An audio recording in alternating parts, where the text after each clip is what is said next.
Yo, what is good, YouTube? Krishan checking back in with another video. Let's start this video off with some very impressive updates of Hunter Labrada. And pretty much everyone is saying Hunter is looking so good because he's no longer drinking his meals. He's actually eating food. And I pointed this out before, but Hunter Labrada placed 4th at the Mr. Olympia prepping off of chicken shakes.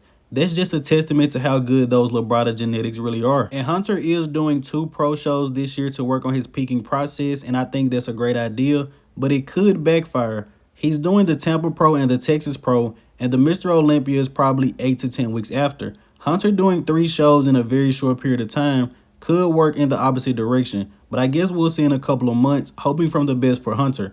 Now switching over to Quinton Eriya, Quint Beastwood, who recently posted up an update with a very interesting caption. Quint said he's going to let everyone have fun this year, but next year is his. And don't forget, Quint is working with Matt Jansen, who is currently one of the best coaches in the game, in my personal opinion. The coaching expertise of Matt Jansen, Quinton Eriya's crazy Nigerian genetics, crazy structure, this is going to be something to watch for next year. He reminds me of Samson Dowda with better abs, but Samson has a better chest. To be specific, I think Quint needs more back, needs more chest, and also more muscle maturity in the upper body, which of course will come over time. But in general, just more size and more density overall. Hopefully him and Matt Jansen do some great work over the next year, because Quinton has the structure to be right up there with Samson Dowda and Drew Jack, battling it out with those guys. Now let's switch over to Behrooz Tabani, who recently posted up an update. Behrooz did qualify for the 2022 Mr. Olympia by beating Brett Wilkin at the Romania Pro. But unfortunately, Behrooz was not able to get a visa in time to compete at the Mr. Olympia. But I'm very happy to see that inconvenience did not slow him down. Behrooz has definitely put on some size. Take a look at the delts on this guy. Now switching over to Iain Valliere. We haven't heard much from him since the Mr. Olympia, except he's not working with Patrick Tour. He's now back with Matt Jansen. And working with Matt Jansen or Honey Rambod, I can't fault anyone going to those guys. I think Iain can still improve on this front double bicep. I do want to give credit to him, however, because Iain hates hitting this shot. So just the fact that he posted it up means he's feeling pretty good right now. And is it just me, or has Iain made improvements to the arms? I don't remember his arms being this big. But outside of the fact that Iain is a little bit narrow and needs more calves, I can't really find anything wrong with his front double bicep. Iain has a great midsection. He should really focus on the execution of this shot, because it could be a strong pose for him, in my personal opinion. And in the next update of the day, we have a recent update from Regan Grimes, who is looking absolutely massive right now. And I have seen a few comments say, us YouTubers are being a little bit harsh on Regan. Now, I'll say this. As far as Regan goes, this looks great. He has made massive improvements. He has added size. But the last time Regan competed, he was around the same level as Samson Dowda. Regan beat Samson at the KO Squad Egypt Pro. They went to Prague and Samson won the show. Regan ended up in 3rd. And again, Regan has made improvements, but in my mind, I'm comparing him to Samson Dowda, Andrew Jack, more aesthetic guys, even Rafa Brandao. And I think Regan still needs a little bit more work to compete with those guys. Now let's switch over to Sergio Oliva Jr., who recently posted up an update.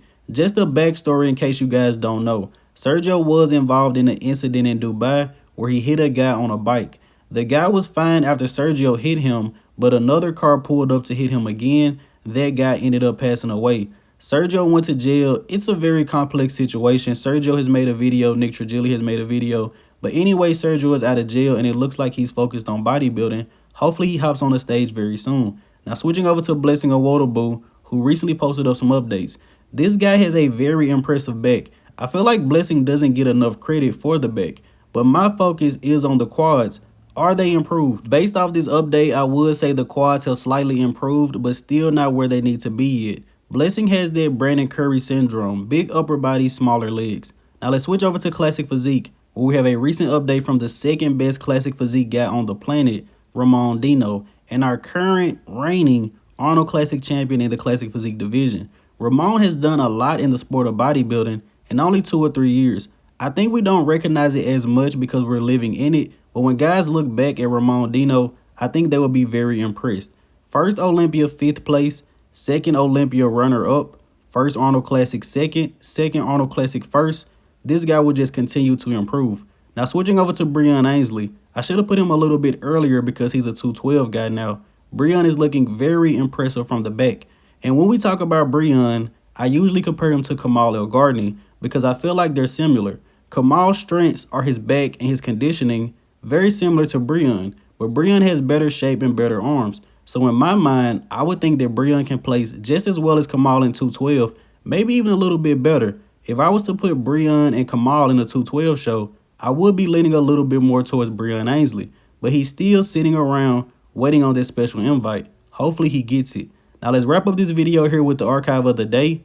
You guys let me know in the comment section below, who is this legendary bodybuilder? And I don't believe I have used him as an archive before.